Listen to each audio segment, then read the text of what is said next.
결혼식장의 문이 갑자기 벌컥 열리며 작은 소녀가 헐레벌떡 뛰어 들어왔다. 하얀 드레스 차림의 6살 아이, 머리에 꽃 리본을 단 채로 숨을 헐떡이며 소리쳤다. 언니. 우리 삼촌과 결혼해주세요. 그 순간 식장은 고요해졌다. 신부 지은은 제단 앞에서 얼어붙었고 신랑은 어이없는 표정을 지었다. 하객들의 웅성거림이 점점 커지며 소녀의 눈에는 눈물이 고였다. 삼촌이 언니를 제일 사랑해요. 제발. 그날은 서울의 한 고급 호텔 결혼식장이었다.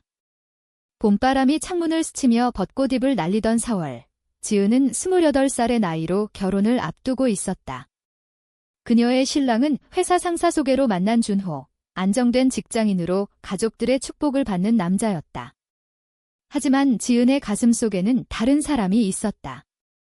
민지, 그녀의 삼촌이자 소녀 혜린의 진짜 삼촌. 민지는 지은의 대학 선배이자 혜린의 아버지의 여동생이었다. 혜린은 민지를 삼촌이라고 불렀다. 왜냐하면 민지는 어릴 적부터 남자아이처럼 행동하며 가족들 사이에서 그렇게 불리기 시작했기 때문이다. 하지만 민지는 여자였다. 그리고 지은과 민지는 서로를 사랑했다. 플래시백으로 돌아가 보자. 지은과 민지의 만남은 대학 시절 서울대 문학 동아리에서 시작됐다. 지은은 시를 사랑하는 조용한 학생이었고 민지는 활기찬 리더였다. 너의 시는 정말 감정이 살아있어? 나처럼 무딘 사람이 읽어도 가슴이 아파. 민지가 처음으로 한 말이었다. 그 후 그들은 함께 한강공원을 산책하며 밤늦게까지 이야기를 나눴다. 한국 사회의 보수적인 분위기 속에서 두 사람은 점점 가까워졌다.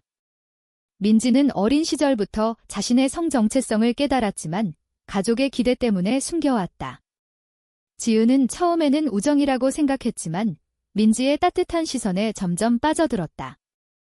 첫 키스는 비가 내리는 날 한강 다리 아래서였다. 너 좋아해.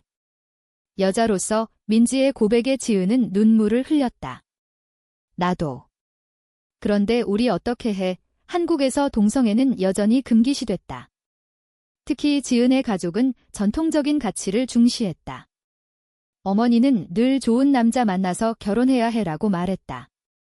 민지의 가족도 마찬가지였다. 혜린의 아버지, 민지의 오빠는 너는 그냥 평범하게 살아라고 충고했다. 두 사람의 관계는 비밀스러웠다. 주말에 몰래 제주도로 여행을 가서 바다를 보며 손을 잡았고 서울의 카페에서 속삭이듯 사랑을 나눴다. 민지는 지은을 위해 한식 요리를 배웠다. 김치찌개, 내가 좋아하잖아. 지은은 민지의 어깨에 기대며 너 없인 못 살아라고 속삭였다. 하지만 현실은 하어시했다. 지은의 부모가 결혼을 재촉하자 그녀는 준호를 만났다. 그냥 소개팅이야. 걱정 마. 지은의 말에 민지는 웃었지만 가슴이 아팠다. 혜린은 그들의 관계를 어렴풋이 알았다. 6살의 순수한 눈으로 삼촌 민지와 지은 언니가 함께 있는 모습을 보며 둘이 결혼할 거야 라고 물었다. 민지는 웃으며 혜린아, 세상은 그렇게 쉽지 않아 라고 대답했다. 하지만 혜린은 그 말을 이해하지 못했다. 그녀에게 민지 삼촌은 세상에서 제일 멋진 사람이었고 지은 언니는 그와 어울리는 사람이었다. 결혼식 당일 혜린은 집에서 도망쳐 택시를 타고 달려왔다. 아저씨, 결혼식장으로 가주세요. 어린아이가 어떻게 그곳을 알았을까? 민지가 우연히 혜린에게 결혼식 이야기를 했기 때문이다. 민지는 지은의 결혼을 막지 못하고 멀리서 지켜보기로 했지만 혜린의 행동은 모든 것을 바꿔놓았다. 식장에서 소란이 일자 지은은 혜린을 안아 올렸다. 혜린아, 왜 그래? 혜린은 울면서 삼촌이 울어요. 언니 때문에 라고 말했다. 그 말에 지은의 눈물이 흘렀다. 신랑 준호는 혼란스러워했고 하객들은 속삭였다. 저 애가 무슨 소리야? 한국 사회의 시선이 두 사람을 압박했다. 민지는 식장 밖에서 서 있었다. 그녀는 지은의 선택을 존중하려 했지만 혜린의 난입 소식을 듣고 달려왔다. 지은아, 문이 열리고 민지가 들어서자 식장은 더 소란스러워졌다. 지은은 민지를 보며 미안해라고 중얼거렸다. 이 순간 두 사람의 사랑이 드러나기 시작했다. 민지는 지은을 보며 가슴이 찢어지는 듯 했다. 혜린아, 집에 가자. 그녀가 혜린을 데리러 다가갔지만 지은은 고개를 저었다. 민지야, 나 잘못했어? 신랑 준호는 지게 무슨 일이야? 라고 물었고 지은의 어머니는 지은아, 정신 차려 라고 소리쳤다. 하지만 지은은 더 이상 참을 수 없었다. 그녀는 드레스를 끌며 민지에게 다가갔다. 너 없인 안 돼. 식장은 충격에 휩싸였다. 한국의 결혼식은 가족의 축복과 사회적 인정이 중요한데 이런 스캔들은 드라마에서나 나올 법한 일이었다. 민지의 오빠, 혜린의 아버지가 달려와 민지, 너 미쳤어? 라고 말했다. 민지는 눈물을 흘리며 오빠, 나 사랑해. 지은이를 위해 그 고백은 가족들에게 충격이었다. 오빠는 우리 집안에서 그런 건 안 돼. 사회가 뭐라고 할지 알아? 라고 화를 냈다. 플래시백으로 두 사람의 사랑이 깊어지던 시절을 회상한다. 여름날 부산 해운대에서 함께 바다를 보며 영원히 함께할까? 라고 약속했다. 민지는 지은을 위해 목걸이를 선물했다. 이건 우리의 비밀. 하지만 지은의 부모가 결혼 압력을 주자 지은은 민지에게 잠시 헤어지자라고 말했다. 그것이 반 BOI의 시작이었다.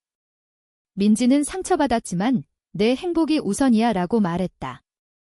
지은은 준호와 데이트를 시작했다. 그는 친절했지만 지은의 가슴은 민지로 가득했다.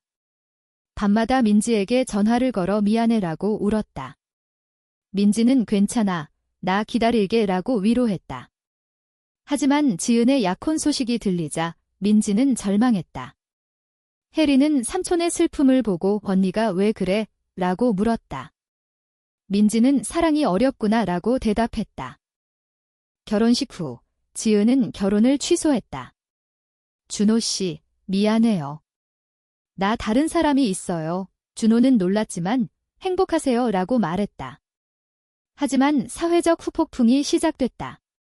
지은의 부모는 내가 미쳤어? 동성애라니? 라고 비난했다. 민지의 가족도 마찬가지였다. 오빠는 혜린이 어떻게 키울 거야? 사회에서 왕따 될 텐데 라고 말했다. 두 사람은 서울의 작은 아파트로 도망쳤다. 그곳에서 그들은 진짜 사랑을 확인했다. 아침에 함께 김밥을 싸고 저녁에 한강을 산책하며. 하지만 충돌이 왔다. 지은은 직장에서 해고 위기에 처했다. 너 동성애자야 라는 소문 때문에. 민지는 나 때문에 미안해 라고 말했다. 지은은 아니, 우리 때문이야. 함께 이겨내자 라고 대답했다. 혜린은 가끔 찾아와 삼촌, 언니랑 행복해? 라고 물었다. 민지는 혜린 덕분에 라고 웃었다. 하지만 사회의 시선은 하어시했다. 지하철에서 손을 잡으면 사람들이 쳐다봤고 가족 모임에서 배제됐다. 한국의 LGBT 권리는 점점 나아지고 있지만 여전히 보수적이었다. 곧 들어오는 민지의 오빠가 혜린을 데리고 도망친 사건이었다. 너희 때문에 혜린이 이상해져 라고 말하며 민지와 지은은 필사적으로 찾았고 결국 오빠를 설득했다. 오빠, 사랑은 죄가 아니야? 혜린에게 가르쳐 줄게. 오빠는 눈물을 흘리며 미안해. 나 잘못 생각했어 라고 말했다.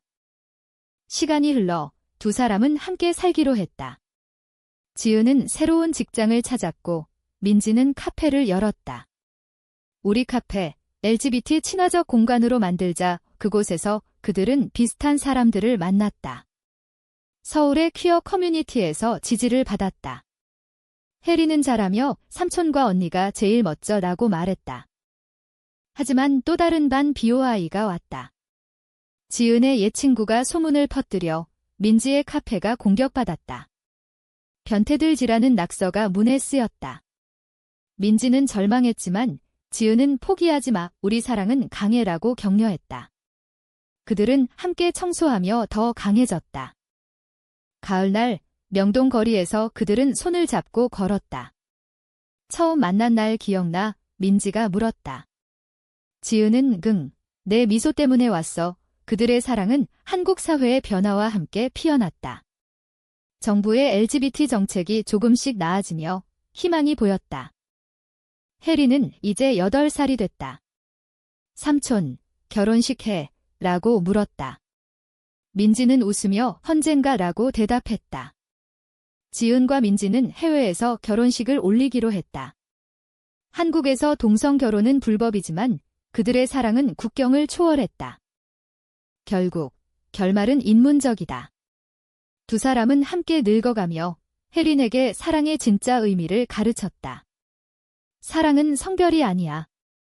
마음이야. 한국 사회는 여전히 도전적이지만 그들의 이야기는 희망의 불씨가 됐다. 결혼식장의 문이 세차게 열리며 작은 그림자가 튀어 들어왔다. 언니. 우리 삼촌과 결혼해주세요. 6살 혜린의 목소리가 울려 퍼졌다. 하객들의 시선이 일제히 쏠렸다. 신부 김지은은 제단에서 몸을 떨었다. 그녀의 드레스 자락이 가볍게 흔들렸다. 신랑 이준호는 당황한 표정으로 아이를 내려다봤다. 혜린아, 이게 무슨... 혜린은 눈물을 글썽이며 지은의 드레스를 붙잡았다. 삼촌이 울어요. 언니 때문에. 제발 삼촌과 결혼해요. 그 말에 지은의 가슴이 철렁 내려앉았다. 민지. 서울의 이 봄날 호텔 결혼식장은 꽃과 리본으로 장식되어 있었다. 지은은 28살, 출판사 편집자였다. 그녀의 삶은 완벽해 보였다. 좋은 가족, 안정된 직장, 그리고 곧 결혼. 하지만 그녀의 눈동자에는 숨겨진 슬픔이 있었다. 플래시백. 5년 전 서울대학교 문학동아리. 지은은 신입생으로, 민지는 3학년 선배였다. 민지는 짧은 머리에 캐주얼한 옷차림으로 항상 웃는 얼굴이었다. 너의 시, 정말 좋아. 감정이 살아있어. 민지의 칭찬에 지은은 얼굴을 붉혔다. 그 후 그들은 함께 도서관에서 밤을 새우며 이야기를 나눴다. 한강 산책, 카페에서의 대화. 민지는 지은에게 한국 문학의 깊이를 알려줬다. 최인훈의 광장처럼 우리는 자유를 찾아야 해. 민지는 어린 시절부터 다르게 느꼈다. 부산에서 자란 그녀는 남자아이들과 놀며 삼촌이라는 별명을 얻었다. 가족은 그녀를 특별한 아이로 봤지만 그녀의 성 정체성은 비밀이었다. 지은과의 만남은 그녀의 삶을 바꿨다. 지은아, 나 너 좋아해. 그냥 친구가 아니야. 비 오는 날 한강공원 벤치에서 고백했다. 지은은 놀랐지만 나도. 너와 있으면 행복해라고 대답했다. 그들의 사랑은 조심스러웠다. 한국 사회에서 레즈비언은 여전히 숨겨야 할 존재였다. 지은의 어머니는 결혼해서 아이 낳아야 해라고 말했다. 민지의 오빠는 너는 그냥 직장 다니며 살아라고 조언했다. 하지만 두 사람은 몰래 만나며 사랑을 키웠다. 제주도 여행, 바다에서 손잡기. 영원히 함께하게 약속했다. 하지만 압력이 왔다. 지은의 부모가 소개팅을 주선했다. 준호라는 사람, 괜찮아 보이네. 지은은 거부할 수 없었다. 민지야, 그냥 한번 만나볼게. 민지는 알았어 라고 했지만 가슴이 아팠다. 혜리는 민지의 조카, 오빠의 딸이었다. 혜리는 민지를 삼촌이라고 불렀다. 삼촌, 지은 언니랑 놀아. 혜린의 순수한 질문에 민지는 웃었다. 혜리는 두 사람의 관계를 자연스럽게 받아들였다. 결혼식 당일, 혜리는 집에서 몰래 나왔다. 삼촌이 슬퍼해.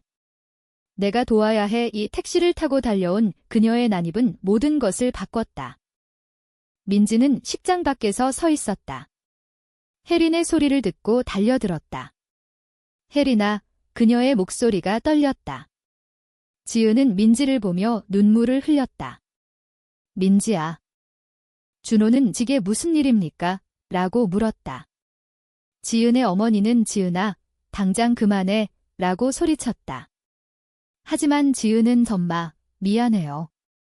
나 민지를 사랑해요 라고 말했다. 식장은 혼란에 빠졌다. 하객들이 웅성거렸다. 동성애. 정말. 민지의 오빠가 달려왔다. 민지, 너 미쳤어. 가족 망신이야. 민지는 오빠, 사랑은 망신이 아니야 라고 대답했다. 혜리는 아빠, 삼촌 사랑해 라고 울었다. 플래시백. 사랑의 깊어짐. 겨울, 눈 내리는 날 남센 타워에서. 내가 있어서 행복해 키스. 하지만 지은의 약혼 소식. 준호와 결혼할게. 지은의 말에 민지는 왜?